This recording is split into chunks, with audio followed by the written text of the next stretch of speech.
mubumbure Bibiliya zanyu turebe isomo riri mu byahishuwe.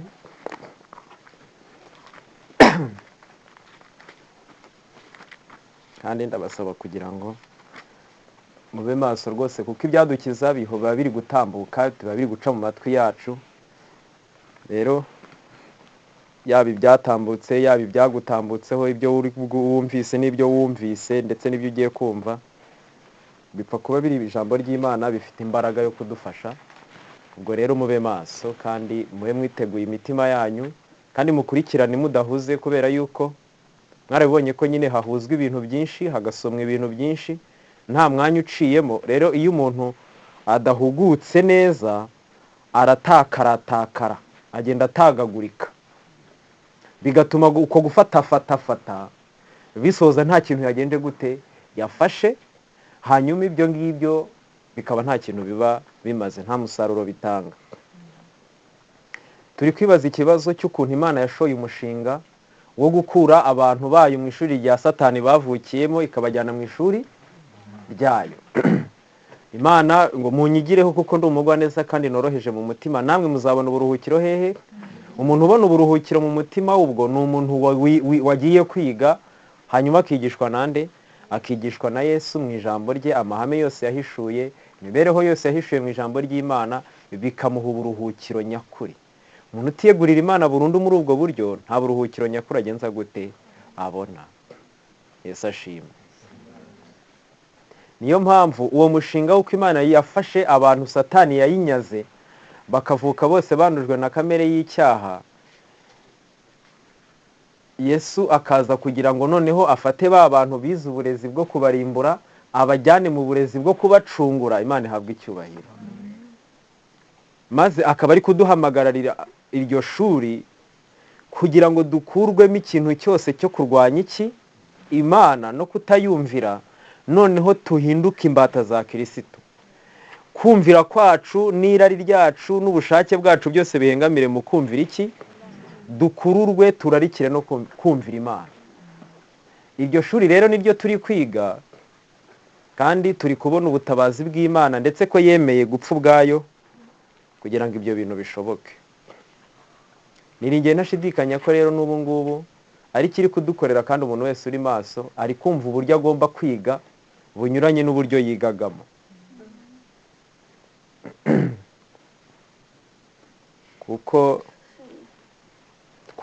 turi kubona intambara ikomeye ya Satani ari gushaka kugumana abanyeshuri be, n'Imana ishyiraho amahame ararika abanyeshuri bayo, abana bayo bari mu ishuri rya Satani ngo baze mu ishuri ryayo. Iyo ntambara twabonye ko ikomeye ku buryo Satani adahumeka, ahubwo ahora ashaka iteka kwigarurira abamaze kujya mu biganza bya Kristo. Niyo mpamvu icyo umuntu asabwa mu minsi 2 ishize twabonye, bwa mbere ni ukumenya ko ibyaha bye yarokoka, gusa amenye ko yishe umwana w'Imana kugira ngo we arokoke. Ibyo bintu natabimenya ngo abihuze n'umutima we n'ubugingo bwe, ntabwo azarokoka. N'uwabigenje atyo witabye iryo rarika ryo guhinduka akihana ku Mana ku bwa Kristo, ku bw'amaraso ye akababarirwa, ndetse izina rye rikandikwa mu gitabo cy'ubugingo, uwo nguwo twabonye neza yuko Satani atamurega, ahubwo uko ashatse kwiyegurira Imana kose, ibirego n'ingeso mbi n'ibyaha Satani yamwokoje abishingiraho kugira ngo amukure ku Mana. Ariko twabonye Imana igoboka ikarwana nk'intwari, ikarengera umwana wayo wayiringiye, bityo uwo mwana wayo wihana akayizera agakurwaho umwambaro w'ibizinga, ahubwo akambikwa gukiranuka kwa Kristo, hanyuma ibyaha bigasubira kuri Satani wabizanye. Imana igahabwa icyubahiro. Ibintu twabonye yuko Satani azabigishingikirizaho by'umwihariko muri iki gihe dusohoyemo, kuko niho ubwoko bw'Imana buzageragezwa n'ibigeragezo bijyana n'urwo ruhande ku rugero ndengakamere, ku buryo niba bishoboka n'intore zizagenza gute, zizayoba zikagwa. Ariko ubavuze ngo niyisunga imbaraga zanjye yuzure nanjye, kandi yuzure nanjye. Muri Yesaya 27 ku murongo wa 5 niko twasomye. Rero ntabwo ari kure cyane y'aho ngaho, turacyahegereye cyane aho ngaho twasoreje nijoro. Ariko ubu bwo tugiye kureba ikintu gikomeye cyane. Yesu ashimwe. niba koko umuntu yaramaze kumenya mu mutima we neza yuko Kristo yatanze ubugingo bwe kubwe, hanyuma ibyo bintu bikamukuraho urubanza agafatwa n'Imana nk'aho atigeze gukora icyaha, uwo muntu agakomeza kwiringira no kwizera Imana kugeza ubwo nyine n'ubu ngubu agifite umutima wo gushaka Imana atarabivamo rwose, akaba yishingikirije ku gisobanuro afite cy'icyo Kristo yamukoreye.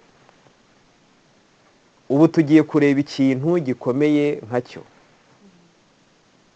ariko iki kintu noneho cyo kirareba umuntu. Yesu ashimwe. Ariko kirareba umuntu giturutse iyo ngiyo. Niyo mpamvu nubwo bwose kireba umuntu, ni impamvu yuko habanje Imana. Ntabwo iki kintu kireba umuntu hatarabanje Imana. Turi kumwe?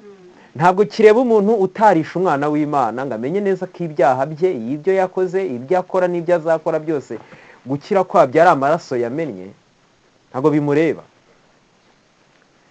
Niyo mpamvu iki ngiki nicyo, reka mvuge rurangiza, kandi nicyo uwayihase wese azahubukiraho. Kubera yuko inzu n'ebyiri, ni y'umunyabwenge ni y'umupfapfa, kandi zose zizagwirwaho n'ibintu bimwe.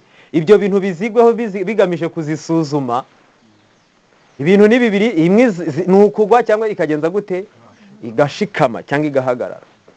Mu minsi ibiri tumaze rero twiga, twarebaga iby'Imana ikorera inzu y'umuntu kugira ngo itagenza gute, itagwa, kugeza ubwo imuhaye ubwishingizi bwose, nubwo yaba yarisha umuntu. Kuko mu mitondakiranire y'ibyaha tubitondetse nk'abantu, ubwo kwica umuntu nibyo bikomeye nk'abantu, ariko ku Mana twabonye yuko nusererezanya nusebanya ahubwo aba ari n'umwicanyi kuruta uwo bakuye mu mwuka. Maze abo bose Imana ibibaha ibyiringiro bagira ngo nge nzarwana urugamba kandi nzabaneshereza. Byahishuwe igice cya 12 ku murongo waho.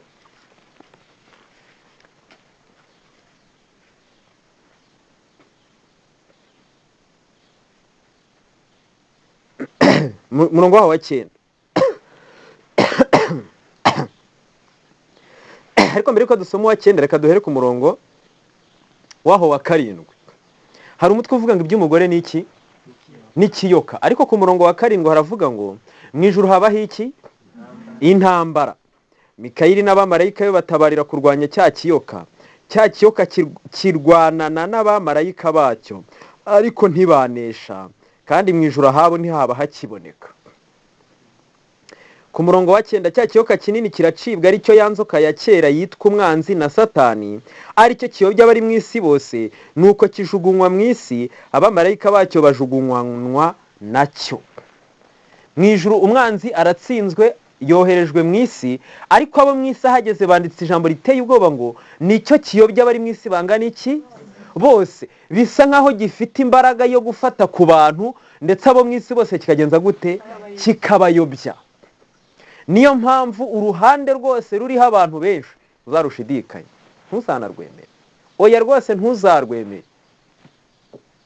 Ibintu nubona byagiyemo abantu benshi, wowe uzabanza ubivemo ujye ku ruhande utekerezeho gake, kubera yuko kiyobya abo mu isi bangana iki? Bose. Ubwo abo mu isi bose bagenje gute? Barayobye. Uri mu ijuru, uri mu isi. Mu yandi magambo, kumenya ko utayobye, cyangwa se kumenya bise uko bayobye, n'umurimo wawe. Ku bwa Nowa harokotse bangahe? Abenshi bagenje gute? Barayobejwe. Yego. Ku bwa Loti harokotse Loti n'abakobwa be 2. Ariko ndabwo ndavuga ibyako kanya. Umudugudu, umujyi wose ugenza gute? Ucirwaho iteka. Mu gihe cy'abayuda bemeye Yesu ni bangahe? Nibo benshi, nibo bake? Nibo bake cyane. Kugeza ubwo n'ubu. Mu gihe cy'ubugorozi, mu buyobe bwa Gatulika, abayobotse ubuprotestani bakayoboka ubugorozi nyakuri, nibo benshi, nibo bake? Nibo bake cyane. Mu gihe cya Constantine nsubiye inyuma ho gake, abatwawe n'ubuyobe nibo bake, nibo benshi? Ubuyobe bwatwaye benshi. Umucyo w'Isabato uje, abawemeye nibo benshi, nibo bake? Nibo bake. abawanze nibo benshi, nubwo nta gihamya kiba muri Bibiliya kivuga ngo icyumweru, oya ntacyo, nta kimwe kivuga ngo ku cyumweru mugere guterana kwera, uwo munsi mubihe umugisha, muweze, minsi muyikore mu yindi minsi, uwo munsi muruhuke, muhimbaza Imana, ntibiba muri Bibiliya. Ahubwo ikiri mu ijambo ry'Imana, wibuka kweza umunsi w'iki, nubwo biri uko bimeze, guhera mu itangiriro birimo, mu kuva birimo, mu Balewi birimo, mu kubara birimo, mu gutegeka kwa kabiri birimo, yego, muri Yosuwa birimo, hose kugeza igihe icyumweru cyaziye muri 313.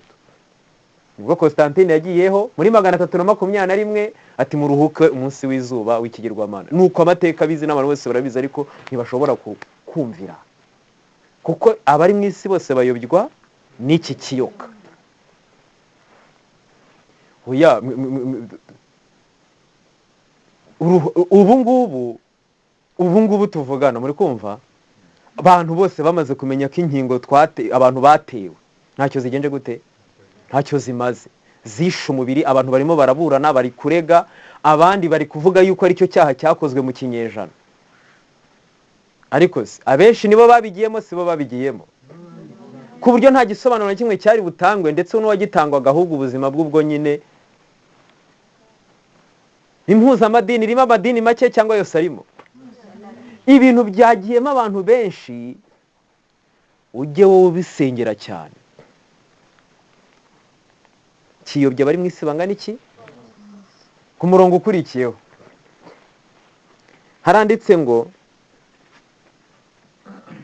numva ijwi rirenga rivugira mu ijuru riti umve, noneho agakiza karasohoye. Imana ihabwa icyubahiro. Gasohoranye n'ubushobozi n'ubwami bw'Imana yacu n'ubutware bwa Kristo wayo, kuko umurezi wa bene data ajugunywe hasi, wahoraga barega ku manywa na ryari na nijoro imbere y'Imana yacu, nabo bamuneshesheje amaraso y'umwana w'intama n'ijambo ryo guhamya kwabo. Urumva ikintu cya mbere bakoresheje bamunesha ni amaki? Ibyo tumaze iminsi 2 turebye, n'ijambo ryo kugenza gute, ryo guhamya kwabo.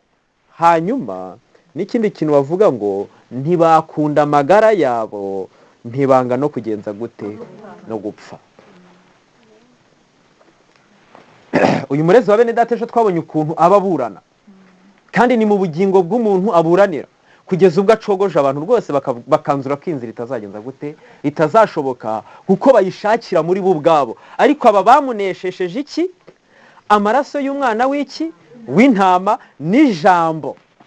Iki? Ijambo ryo guhamya kwabo, ariko ni ijambo ry'Imana ryo guhamya kwabo, yego. Noneho bakora ikintu gikomeye cyane, ntibanga no guhara iki? Amagara. Ubwo bahara amagara yabo. Icyo cyo rero ni icyabo, yego, ariko amaraso nayo umwana w'iki? W'intama. Ijambo rihamya ni iryande? Bo bafata icyemezo, baravuga ati kubwo amaraso yamenye n'ijambo ry'Uwiteka, ubwo amagara yacu ntacyo avuze. Mu bahanuzi n'abandi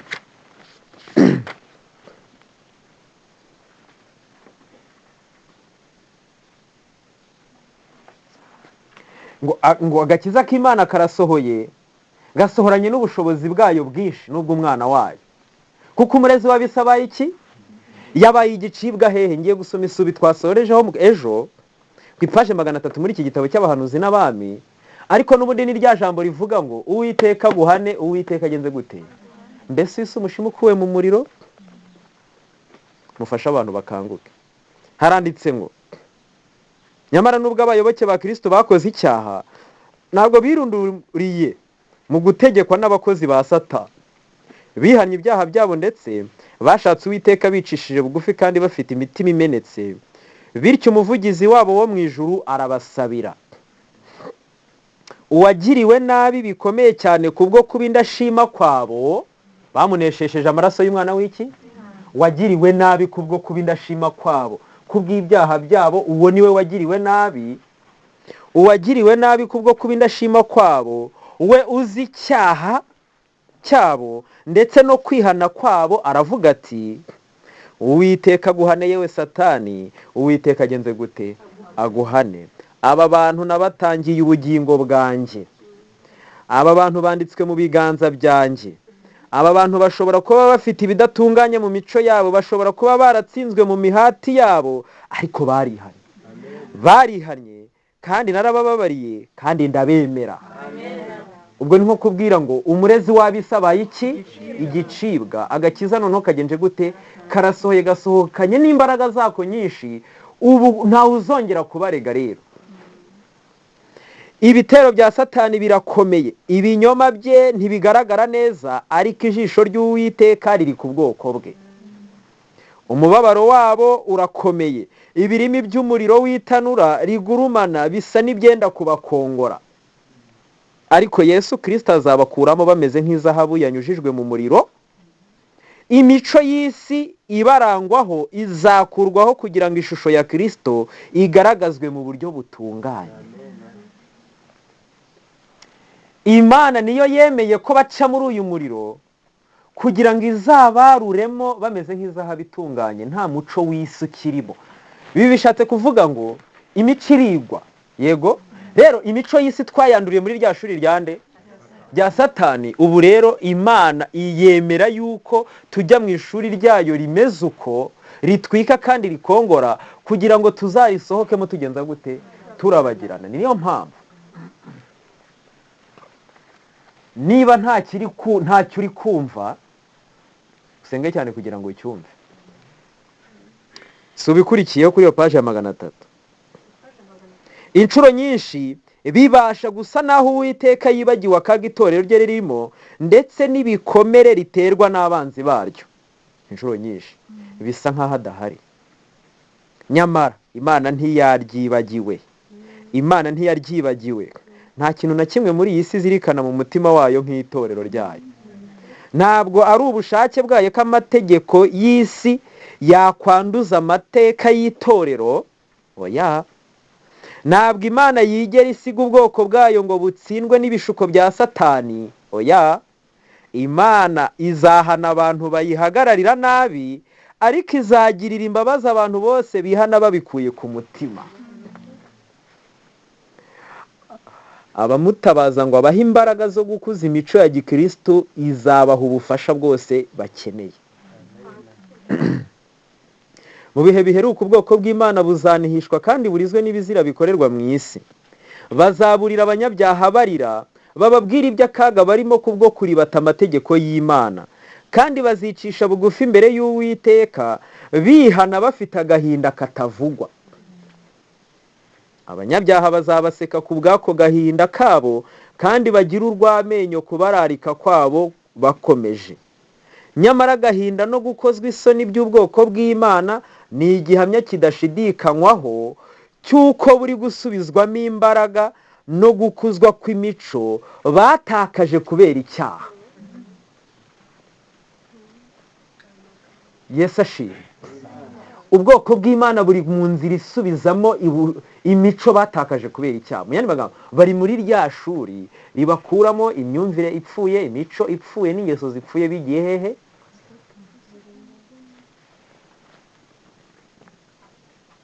Nyamara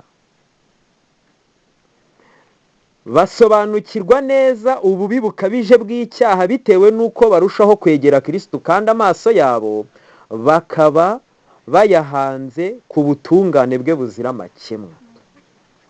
Ubugwaneza no kwicisha bugufi nibyo byangombwa bituma umuntu agera ku byo agambiriye no ku ntsinzi.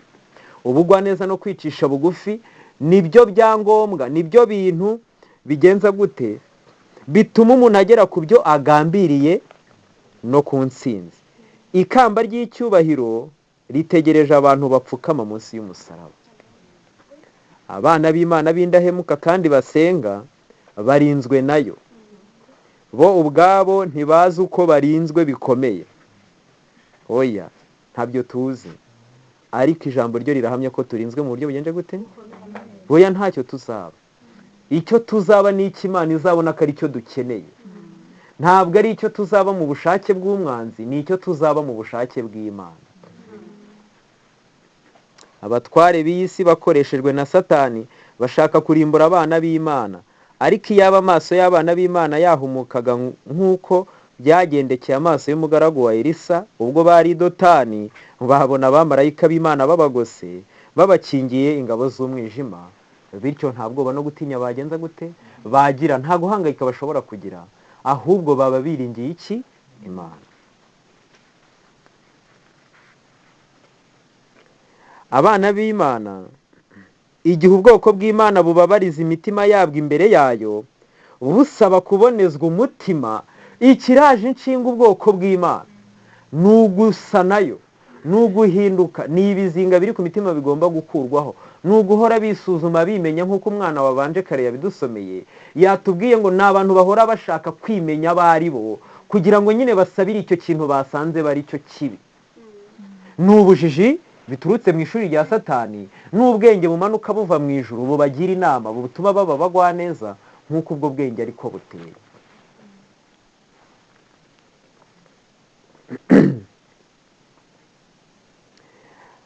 Igihe ubwoko bw'Imana bubabariza imitima yabwo imbere yayo busaba kubonezwa umutima, hatangwa itegeko rigira riti nimubambure iyo myenda y'ibizinga, kandi hakavugwa amagambo akomeza agira ati ngukuyeho gukiranirwa kwawe kandi ndakwambika imyenda myiza cyane. Zekariya igice cya 3 ku murongo wa 4. Ikanzu izira ikizinga yo gukiranuka kwa Kristo yambikwa abana b'Imana bageragejwe kandi bindahemuka. Abasigaye b'insuzugurwa bambikwa imyambaro myiza cyane itazongera kwanduzwa no kwangirika ko mu isi. Mutega amatwi ubwo turi gukandagiza ikirenge, ni ukwambara umwambaro utazongera kuko kuva mu ishuri ry'isi tujya mu ishuri ry'iki? Ry'ijuru, aho amahame y'ishuri ryo kwa Satani atazongera kubona umwanya.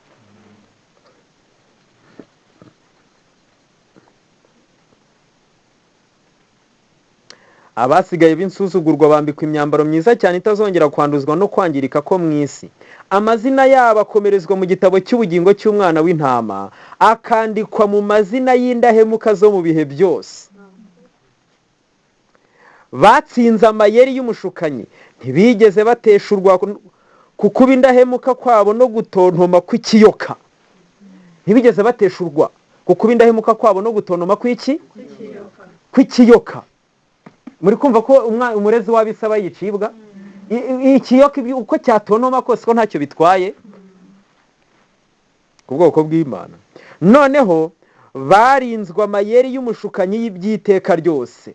Noneho barinzwe cyangwa barinzwe amayeri y'umushukanyi by'iteka byose.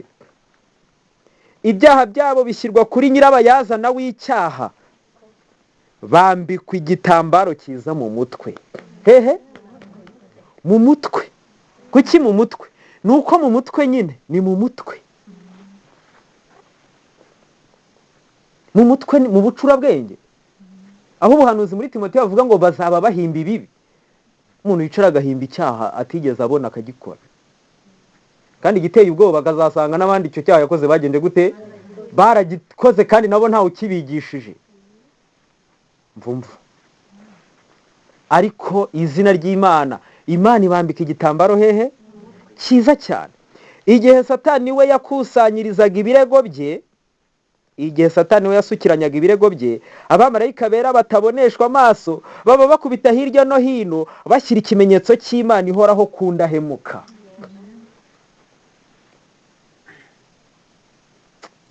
Abo ni babandi bahagararana n'umwana w'intama ku musozi Siyoni. Jeshu igice cya 10 na kangahe? Na 4. Abantu 150 ingahe? Abo ni babandi bahagararana n'umwana w'intama ku musozi Siyoni bafite izina rya Data wa twese ryanditswe mu ruhanga rwabo, baririmba indirimbo nshya imbere y'intebe y'ubwami. Kandi iyo ndirimbo nta muntu wabasha kuyimenya keretse babandi 144 bacunguwe bagakurwa mu isi. Abo nibo bakurikira umwana w'intama hajya hose, bacunguriwe mu bantu kugira ngo babe umuganura ku Mana no ku mwana w'intama. Mu kanwa kabo ntihabonetsemo ibinyoma, kuko ari abaziranenge. Imana ihabwa icyubahiro. Ntabwo umurimo wo gusoza umuntu yihana ari ukwihana gusa ngo ababarirwe ibyaha. Oya, icyigisho cya mbere barabitubwiye, ntabwo igitambo cya Kristo kibabarira umuntu gusa, oya, ahubwo gishaka ko imico ya Kristo, ingeso ze, imyumvire ye, imibereho ye, uwo muntu nabyo abigira ibye bwite. Ni iby'ibi ngibi ngo izina rya se ryanditswe hehe? Mu ruhanga. Bashyizwe baraho, noneho ubushukanyi bw'umwanzi butagira icyo bugenza gute bubatwara. Baraho umwanzi w'abisi yabaye iki? Igicibwa. Mbere yuko nkomeza, reka dusomere isomo riri muri Luka igice cya 10. Luka igice cyawo cya 10, nge nagezeyo. Tugiye gusoma ku murongo waho wa 10, turebe na 18. Murongo wa 18. Ariko mbere yuko njya ku murongo wa 18, kamere ku wa 17. Intumwa 70 zigaruka. Nuko abo 70 bagaruka bishima bati, databuja, abadayimoni nabo baratwumvira mu izina ryawe, Imana ihabwa icyubahiro. Abadayimoni nabo bari kugenza gute? Bari kwigizwayo bikemera. Murongo wa 18 uravuga ngo iki? Arababwira ati, nabonye Satani avuye mu ijuru agwasa n'umurabyo. Dore mbahaye ubutware bwo kujya mukandagira inzoka na sikoropiyo n'imbaraga z'umwanzi zose, kandi nta kintu kizagira icyo kibatwara bose. Rero ibi nibyo biri mu byahishuwe ngo noneho agakiza k'Imana karasohoye ndetse gasohoranye n'imbaraga zako mu buryo bwose, kuko umurezi w'abisabaye iki? Igicibwa. Kandi nabo bamuneshesheje amaraso y'umwana w'iki? W'intama n'ijambo ryo guhamya kwabo. Ntibagenza gute? Ntibatinya guhara amagara yabo ndetse no kugenza gute? No gupfa. Nibyo turi gusoma hano mu bahanuzi n'abamirere. Izina rya se ryanditswe hehe?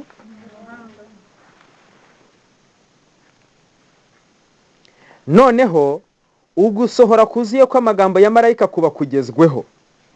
Umva yewe Yosuwa umutambyi mukuru, wowe na bagenzi bawe bahora imbere yawe, kuko abari abantu b'ikimenyetso. Dore nzazana umugaragu wanjye Shami uzumbura. Zakariya 3:8. Kristo agaragara ari umucunguzi n'umurengezi w'ubwoko bwe. Noneho abasigaye babaye ibitangarirwa rwose, kuko amarira yabo no gukorwa n'isoni ko mu rugendo rwabo bisimbuwe n'ibyishimo n'icyubahiro imbere y'Imana n'umwana w'intama. Uwo munsi ishami ry'Uwiteka rizaba ryiza rifite icyubahiro. Ninjye muzabibu kuri mwe muri iki? Abisirayeli bazarokoka, imyaka yo mu gihugu izabaryohera cyane, ibabere myiza. Maze uzasigara i Siyoni n'i Yerusalemu wese yanditswe mu bazima b'i Yerusalemu azitwa uwera. Yesaya igice cya 4 umurongo wa 2 kugeza kwa 3. Iri niryo herezo ry'ubwoko bw'Imana. Nuko bigomba kugendekera umuntu w'Imana wese. Ahubwo ikibazo ni ukwibaza niba ndimo cyangwa ntagenje ntarimo. Aba ndi gusoma inkuru z'abandi. Nyamara nubwo ariko bimeze, naba ndimo cyangwa ntarimo, nababwiye yuko aka kanya ubu tuvugana iyi saha, Imana ifite ubushobozi bwo gufata ibya kera byose bikabigenje gute? Bikaba bishize. Maze umuntu agatangirana amateka mashya n'iki? N'Imana.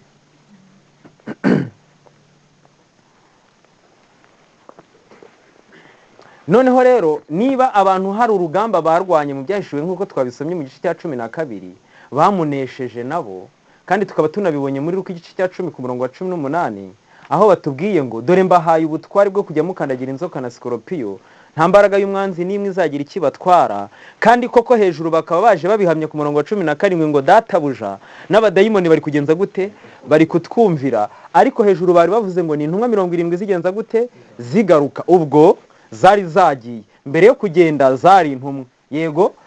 Mbere yo kuba intumwa zaraje, yego. Ibintu byose byagiye bisubira inyuma. Ntabwo aho ngaho ariho byahereye. Ntabwo bahereye bajya kwirukana abadayimoni. Oya. Hari uguhamagarwa bakaza bakaba intumwa, noneho bagatumwa, noneho bakaba bagenje gute? Bagarutse.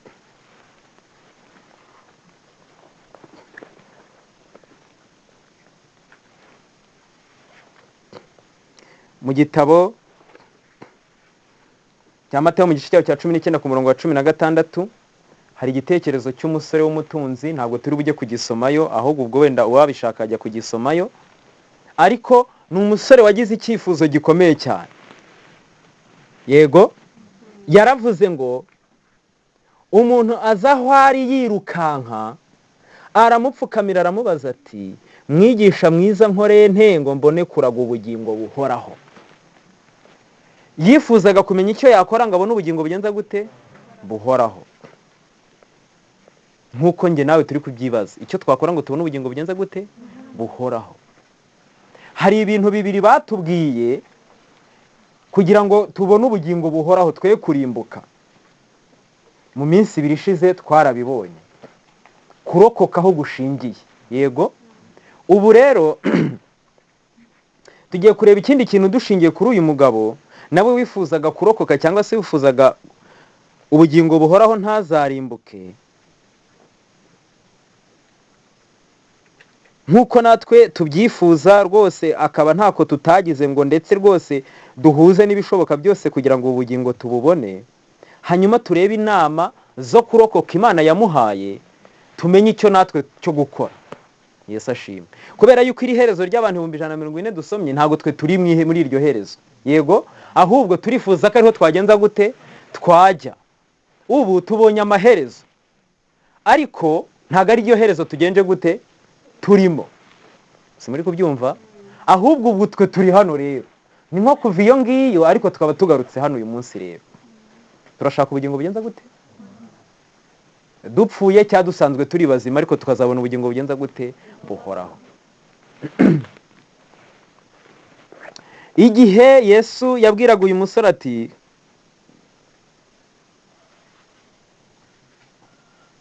ni igice cya 57 hano mu wifuzwa ibihe byose, cyitwa ngo usigaje ikintu kimwe.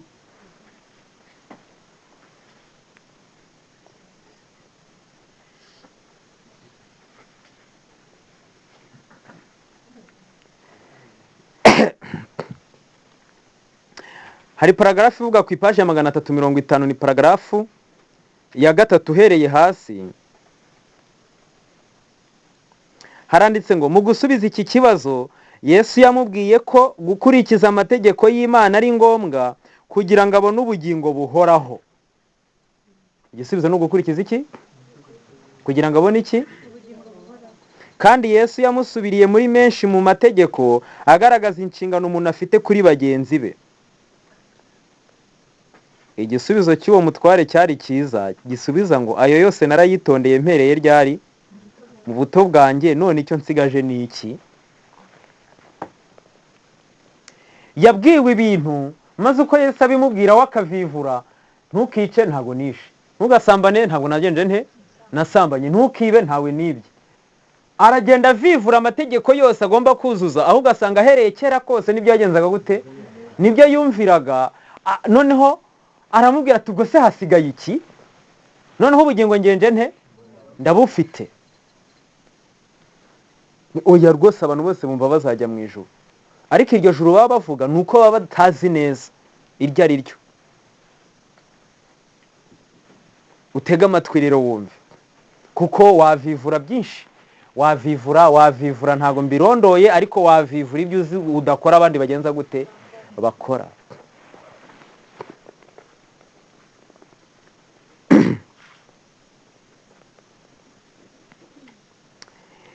Ngiye gusoma amagambo muyategera amatwi.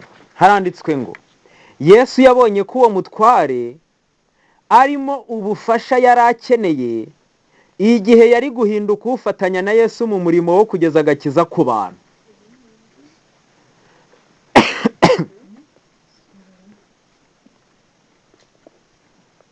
Kasubira inyuma kugira ngo ayamuyumve. Kristo yakunze uwo musore. Yari azi neza ko ibyo avuga yarabikuye ku mutima ubwo yavugaga ngo, ayo yose narayitondeye mpereye mu buto bwanjye. Ntabwo yarabizi. Yesu yarabonaga ko uyu musore atari kubeshya. Ko abivuze abikuye hehe? Umucunguzi yifuje kumushyiramo umutima wamubashisha kubona ko akeneye kwitanga mu mutima we. Umva, Yesu yaramwitegereje areba mu mutima afite, asanga ntabwo ibyo ari kuvuga abeshya, ariko nuko yabyumviraga muri uwo mutima yari agenje gute, yari afite.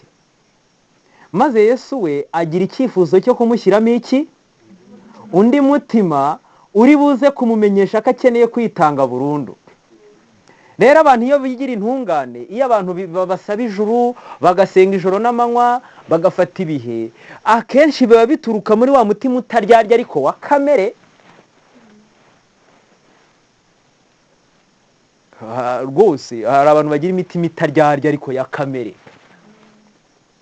Maze Yesu akifuza kubakorera icyo badashoboye kwikorera, aricyo cyo kubakuramo uwo mutima, ahubwo we akabashyiramo umutima uzamenyesha iyo mitima ko ikeneye kwiyegurira iki, Mana burundu. Mwumve,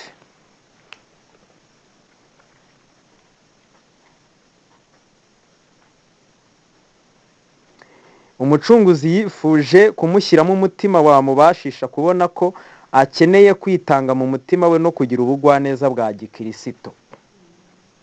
Kristo yifuzaga kubona muri uwo musore umutima wicisha bugufi kandi umenetse, umutima usobanukiwe n'urukundo rukomeye, yagombaga gukunda Imana kandi uhisha ubukene bwawo mu butungane bwa Kristo. Ibi bintu byose byari bihishwe uyu musore, nubwo we yavugaga ko uhereye mu buto bw'amategeko yagenje gute, yayitonderaga. Yari akennye undi mutima kubera yuko uwo yari afite wari ubuze ibi bintu byose. Reka nsubiremo ibintu wari ubuze. Yari abuze kumenya ko akennye, kuko ni n'umusore w'umutunzi. Yari afite umutima ubuze ibintu ngiye kuvuga: kumenya ko akennye, kumenya ko akeneye kwitanga n'umutima we wose, kugira ubugwaneza bwa gikristo, kwicisha bugufi, kugira umutima umenetse, kugira umutima usobanukiwe n'urukundo rukomeye, agomba gukunda Imana kandi uhisha ubukene bwawo mu butungane bwa Kristo. Ibi bintu byose byari bibuze mu mutima w'uyu musore. Rero kuba yarifuzaga ubugingo buhoraho kandi ibi bintu bibimuha bitarimo, Imana yifuje kumujyana mu ishuri ryayo, aho ibi bintu azagenza ate. Muri kwibuka icyo turi kwiga, ko Imana ishaka kutujyana mu ishuri, iri kudushyira mu ishuri, ndetse turi mu ishuri aho idukuramo ibyo twigiye mu ishuri ryande. Ibi bintu uyu musore adafite nibyo mu ishuri rya Kristo biga, kandi ntabyo mufite, nanjye ntabyo mfite. Nibyo byonyine byadukuramo uyu mutima uri kubona ko wayumviye uhereye kera kose. Yesu yabonye ko uwo mutware arimo ubufasha yari akeneye igihe yari guhinduka ufatanya na Yesu mu murimo wo kugeza agakiza ku bantu. Iyo yemera kuyoborwa na Kristo, yajyaga kuba imbaraga y'ibyiza. Mu buryo bugaragara, uyu mutware yari guhagararira Kristo mu buryo bugenza gute? Kubera ko yari yujuje ibyangombwa byajyaga kumushoboza kuba imbaraga mvajuru ikorera mu buntu, ikorera mu bantu, iyo aza kwifatanya n'umukiza. Kristo yitegereje imico ye maze aramukunda. Urukundo rwa Kristo rwatangiye kubyutsa umutima w'uwo mutware, kuko urukundo rubyara urundi. Yesu yifuzaga ko uwo mutware yaba umukozi ukorana nawe. Uyu muntu we Yesu yaramwifuje kugeza ubwo yifuje ko yakorana nk'uko ariko byifuza kuri wowe. Yesu yifuza gukorana nande? Nawe. Ariko mutega amatwi mwumve. Yifuzaga kumuhindura nkawe.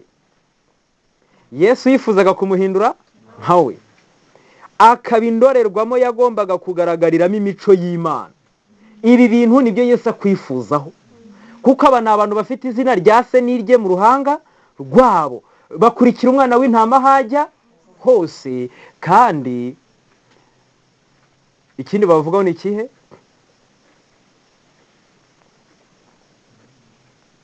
Mu kanwa kabo ntihabonekamo iki? Ibinyoma, kuko ari abaki? Ari abaziranenge. Rero umugambi wa Yesu kuko ari uyu nguyu, abwira umuntu wese ngo nkurikira. kuko abo ni abakurikira umwana w'iki.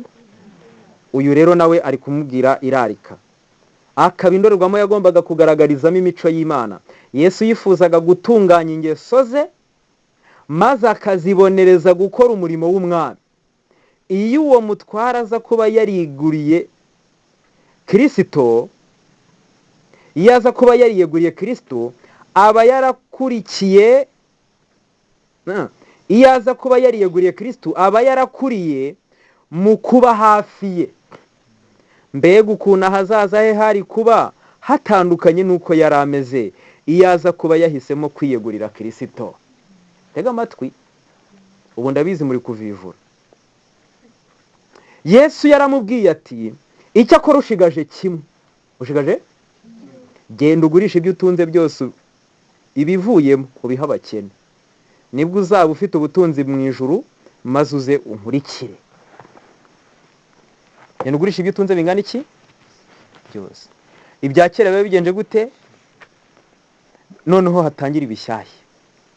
Ibyo imyaka umaze yose mu ishuri rya Satani, ibyo wigiye byose genda ugenze gute? Ugurishe, ubite, ubihe ababikeneye.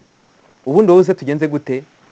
Iri ni irarika ry'umuntu ku giti cye, kandi umuntu wese, ikiremwa muntu cyose aho kiri hose, iri jwi rivugira mu mitima yabo nk'uko nawe rivugiramo.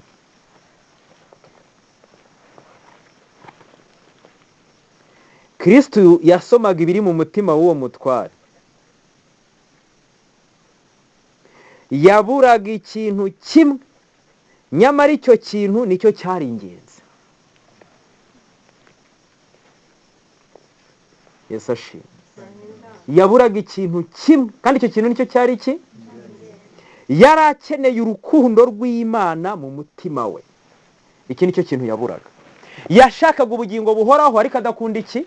Imana. Ni mu nkunda, kandi ari kuvuga ko yayitondeye. Ubwo yayitondeye kugira ngo bigende gute? Kugira ngo abone ubugingo bugenza gute? Buhoraho, ariko nta rukundo akunda Imana rugenje gute? Ni iki kitumenyesha urukundo rw'Imana? Kuko Imana yakunze abari mu isi cyane byatumye itanga umwana wayo w'iki? Kugira ngo umwizera wese atagenza gute? Ahubwo ahabwe ubugingo buhoraho. Ntabwo umwana w'Imana yaje gucira abari mu isi w'iteka, ahubwo yaje kugira ngo babone iki? Ubugingo buhoraho. Umwizera afite ubwo bugingo, utamwizera ntabwo afite. Hanyuma nimanikwa hejuru y'isi, nzirereza abantu bangana iki? Bose. Umuntu wenyine wamanitse umwana w'Imana kubw'urukundo umwana w'Imana yamukunze, niwe uzi urukundo rw'Imana. Umuntu uzi ko yacunguwe atazize ibyaha bye, ahubwo ibyaha bye bikazira Kristo, uwo muntu niwe uzi urukundo rw'Imana. Umuntu wiyiciye imfura y'Imana kugira ngo we arokoriye, niwe uzi urukundo rw'iki? Rw'Imana.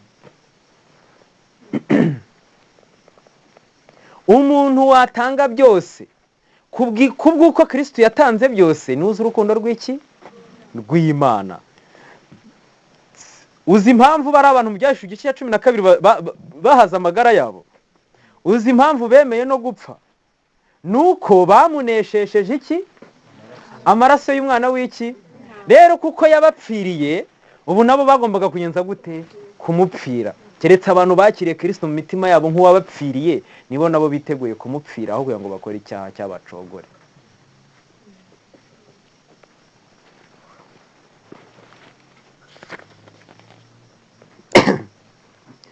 Yari akeneye urukundo rw'Imana mu mutima we. Keretse gusa iyo ubu bukene bumarwa, naho ubundi bwashoboraga kumugeza ku rupfu, ndetse kamere ye yose ikangirika kubera guha icyicaro irari rye, kwihugiraho byajyaga kwiyongera.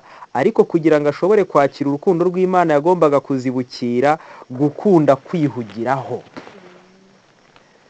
Icyaha cyo kwihugiraho, cyo kwirebaho, cyo kwikiza, cyo kwicunga, nyine cyo kwiyitangaho, atari ukwitangira abandi, kwitanga ariko ari we witanzeho, gukora ukikorera. Nyine iki cyaha cyagombaga gusiga kimwangije rwose ndetse kikamwica. Kandi iki cyavamo umuntu yakiriye Kristo we witangiye abanyabyaha, niho yakwigira kwitangira abandi.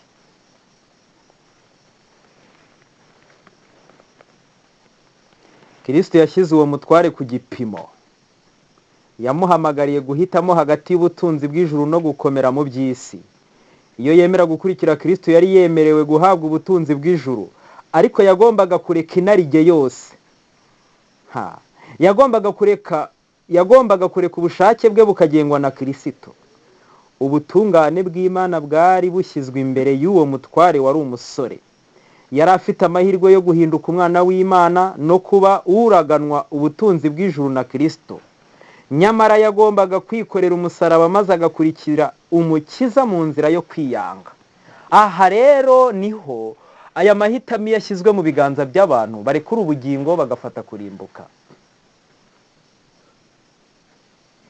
Kubera yuko abantu bakurikira Kristo ariko bakamukurikirana kutamwiyegurira burundu, bakamera nk'abantu biteguye kuzahita baturumbuka bakiruka.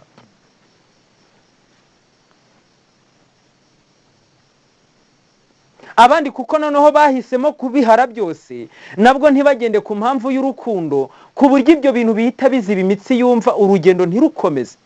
Kubw'ibyo bazi basabwe ko basabwe umutwaro uremereye, bikoreye umusaraba uremereye kuruta abandi. Ku buryo nyine uzajya uhora uzengereza umukiza umubaza ngo koko twe twagenje gutya na gutya uzagenza gute, uzatugirira gute na gute.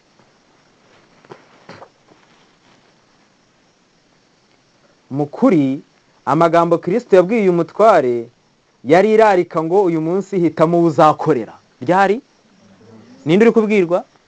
Ni uguhitamo uzagenza gute? Uzakorera. Yagombaga kwihitira. Yesu yifuzaga cyane ko yahinduka. Yari yamweretse ikizinga cyari mu mico ye, kandi igihe uwo musore yerekezaga kuri icyo kibazo, yatekerezaga kuri icyo kibazo, mbega uburyo Yesu yamwitegereje abyitayeho. Iyo afata umwanzuro wo gukurikira Kristo, yagombaga kumvira Kristo muri byose. Yego, yagombaga guhindukira akava mu byo yari agambiriye. Imigambi irahindutse, kumva birahindutse. Mbega ukuntu umukiza yitegereje uwo musore, ubwo niko ari kukureba ngo arebe icyemezo uri gufata hagati yo kugenda inzira kuyoboye cyangwa gukomeza kurorombatanira mu bushake bwawe. Aramwitegereza afite amatsiko n'ubwuzu bwinshi, yiringira ko ari bwemere irarika ry'umwuka w'Imana. Nuko Yesu, abantu bose Yesu afite ikize, avuga tubagiye kubyemera rero. Arabyemeye ariko se koko urasubiza iki? Hari ukwitanga no kwitanga burundu, hari ukwiyegurira Imana no kwiyegurira burundu, hari ukurikira Yesu no kumukurikira burundu. Nicyo uri kubazwa kuri iri segonda. Wowe gusa. Noneho ubwo nuhitamo kumukurikira burundu, nawe ahitemo kugukorera burundu. Kukwitaho burundu kugeza muri ririya herezo twabonye ry'aba ari abantu. Ariko uko utajyamo ni kumeze nk'umuntu uri kwirindiriza uwo azakora niba koko uzamwiyegurira. Ariko kandi umenye yuko uyu munsi uhitemo gukorera, haba ubwo utazongera kubazwa icyo kibazo. Imvugo n'amagambo Kristo yakoresheje byashoboraga gushyira uwo mutwara aho yari kugera ku butungane bwa gikristo. Umva rero, icyo Kristo ari kuguhamagarira cyo kumwiyegurira burundu, ni ukugira ngo agushyiraho ubutungane bwe ushobora kugenda gute? Kububoneraho ni hehe? Ni mu ishuri. Yego, aho imyumvire igenza gute? N'imico hamwe n'iki? N'ingeso. Amagambo ya Kristo yari amagambo y'ubwenge nubwo yasaga nk'aho akaze kandi atyaye. Kwemera ayo magambo no kuyumvira nibyo byari ibyiringiro byonyine by'agakiza by'uwo mutware. Kwemera amagambo ukayumvira nibyo byiringiro byonyine. Umwanya we w'icyubahiro n'ubutunzi bwe byerekezaga imico ye mu nzira y'ibibi. Iyo yihambira kuri icyo cyubahiro n'ubutunzi, byashoboraga kwimura Imana mu mutima we, kugira ibyo yima Imana, byaba bike cyangwa byinshi, byari ukugumana ibyari gutuma imbaraga ze no kuba ingirakamaro kwe bikendera. kuko iyo umuntu yihambiye ku butunzi bw'isi nubwo butiringirwa kandi ntibugire agaciro bumutwara umutima. Uwo mutware yashoboraga gusobanukirwa neza n'icyo amagambo ya Kristo yari yerekejeho maze agira agahinda.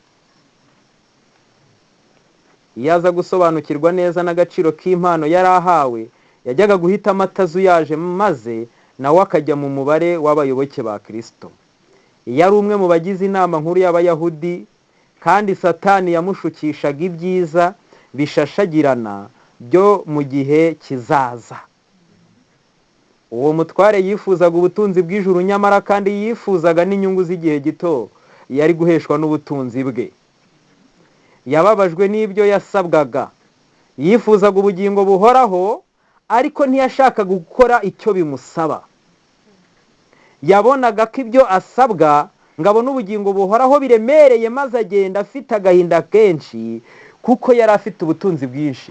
Impamvu yabonye ibyo asabye bwe biremereye nuko atari yaramenye ibyo Kristo yatanze biremereye.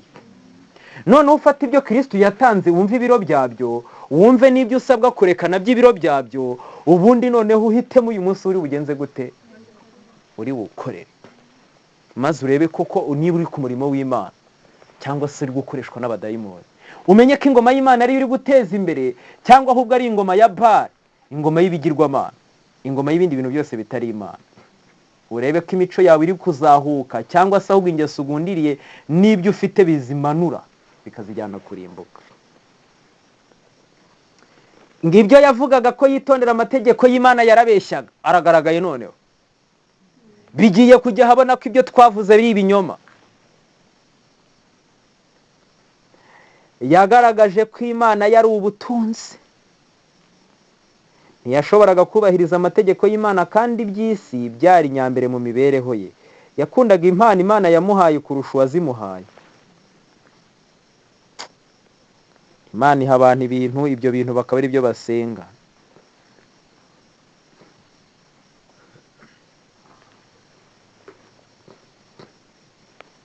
Uyu munsi uhitemo ugenza gute? Uwukorera. Kristo yari yemereye uwo musore ngo bashyikirane. Yaramubwiye ati nkurikira. Nyamara yarutishije umukiza ubutunzi bwe n'izina rye ry'icyamamare yari afite mu bantu. Kureka ubutunzi bwe bw'iby'isi, yabonaga ngo yakira ubutunzi bw'ijuru atareba, byari ukwigerezaho. Yanze impano y'ubugingo buhoraho, arigendera maze akomeza kuramya ubutunzi bw'isi. Nababwire, ubu wenda hari nababwiye ngo ubu ndabizi mushobora kuba muri kuvivura, ariko ubaze Imana cyane.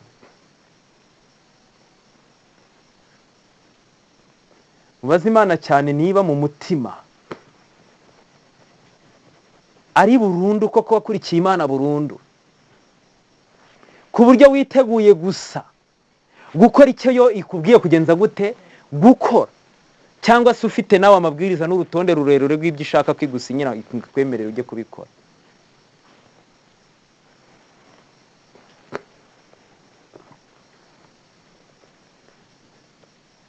Abantu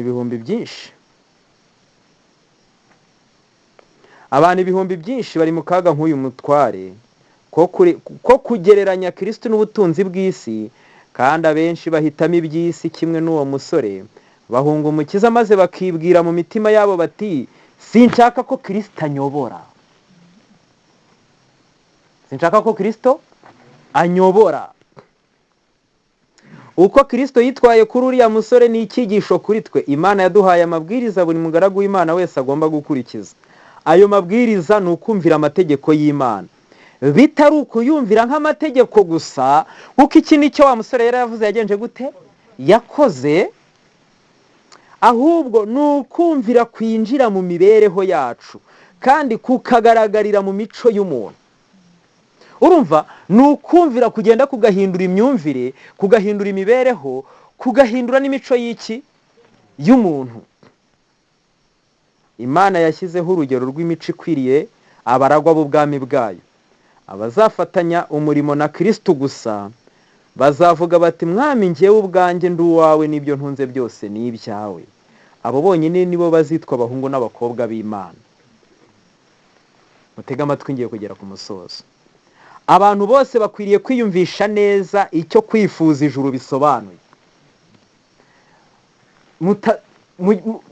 Abantu bose bagomba kumenya icyo kwifuza ijuru bigenje gute. Kuko abantu bose bararyifuza ariko baryifuza batazi icyo bigenje gute.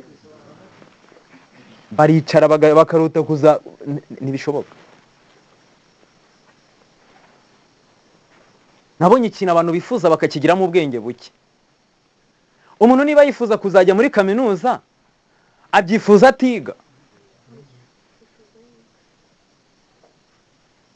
ariko nabonye ibintu abantu bifuza bakagiramo ubucucu. Kwifuza ijuru ibyo gusa ngo Imana uzampa iherezo ryiza. Mwabonye abantu bifuza gusarura ibigori ntibahinge. Mwabonye umuntu wifuza umwana ntashaka umugore. Oya, ntibishoboka. Mwabonye umuntu wifuza kuzaba umusirikare, ari umusivile akaguma mu gisivile akumva azaba umusirikare. None se kuki ibindi ubwenge buza hanyuma icy'ubugingo buhoraho bugacupira umuntu ntababyumva, ntamenye iki, ntabyumve. Ariko abantu bose bakwiriye kwiyumvisha neza icyo kwifuza ijuru bisobanuye. Kubera iki? Kubera yuko Imana izi yuko abantu bose batazi icyo bigenda gute, kandi bakibaza icyatuma umuntu atera ijuru umugongo bitewe n'ibyo asabwa.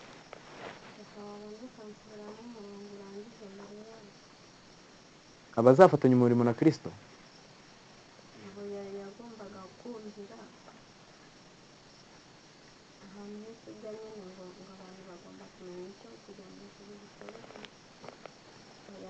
Imana yaduhaye amabwiriza buri mugaragu w'Imana wese agomba gukurikiza.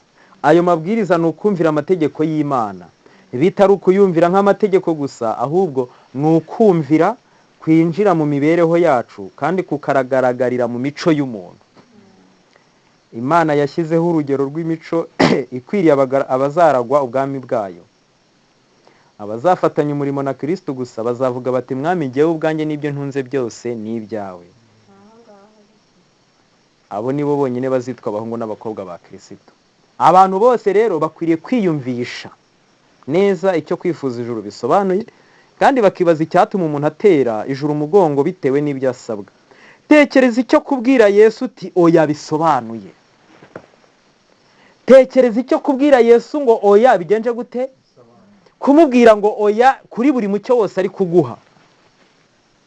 Icyaha iki n'iki oya, ingesi iyi n'iyi oya, imico iyi n'iyi oya, imyumvire ipfuye nk'iyi oya.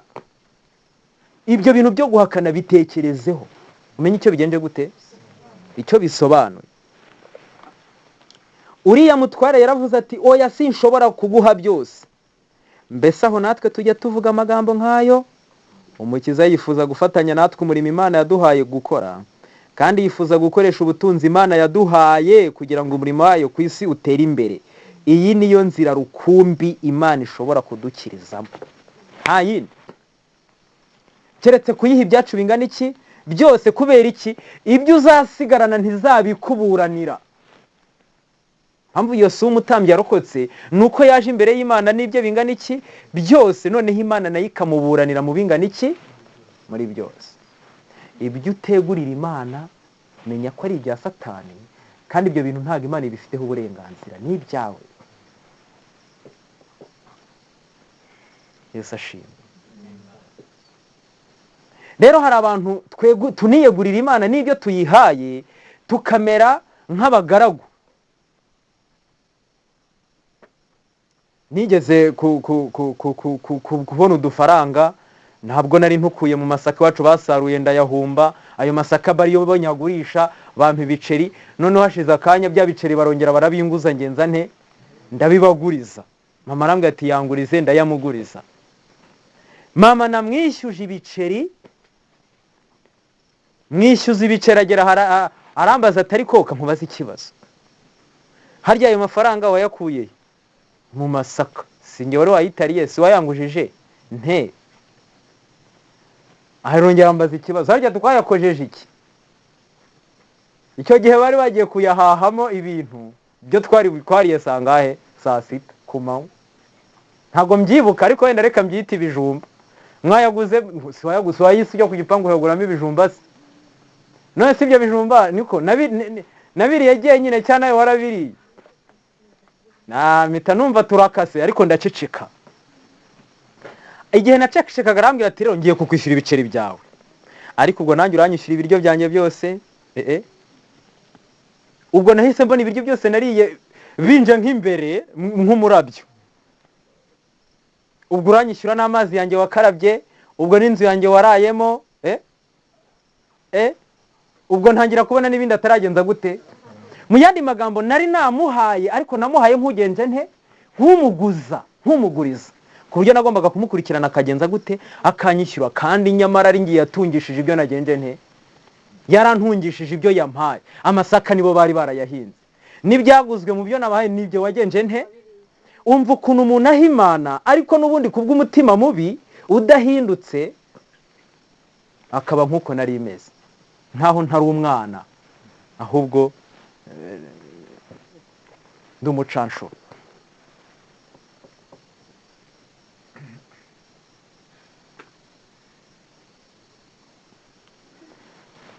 Yesu ashimwe.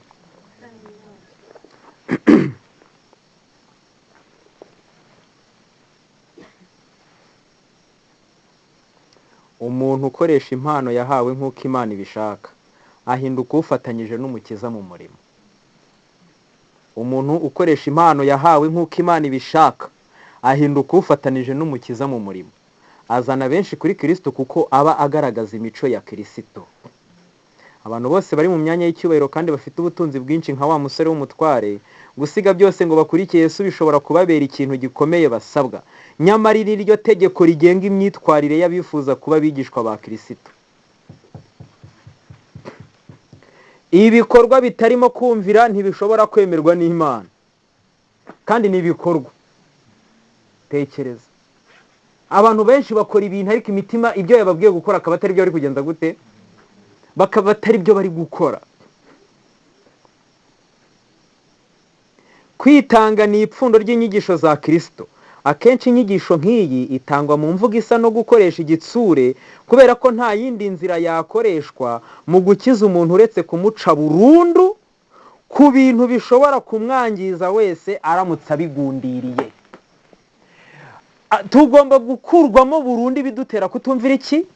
Imana. Rero impamvu ibi bintu biba bikeba mu mutima, biba ari nk'ibintu wagira ngo ijuru riguye ku bantu, ni uko umuntu agomba gucika burundu ku bintu bimutera kutumvira iki? Niba aho umuntu atuye hamutera kutumvira Imana, aho akora hamutera kutumvira Imana, uko buri kintu cyose kimutera kutumvira Imana, Imana ikimucaho. Mpamvu mu gitondo nababaje ngo mbese hano ni igiki kidutera kutumvira Imana gihari? Igisubizo cyabaye ikihe? Ubwo byarimutse ibintu aho kugira ngo bibe biri inyuma bijya hehe? Bijya imbere. Mu gihe abandi basabwa kurekura ibyo bintu by'ubutunzi, ibyo bintu by'aho batuye, imirimo bakora ituma bica amategeko y'Imana. Reka tuvuge nk'umuntu w'umupolisi, ni ugufunga ubwoko bw'Imana, ni ugufunga abarengana, yego. Ubwo uwo byakumvikana ko agomba gusiga iyo nshingano niba azi ko ituma yica amategeko y'iki? Y'Imana.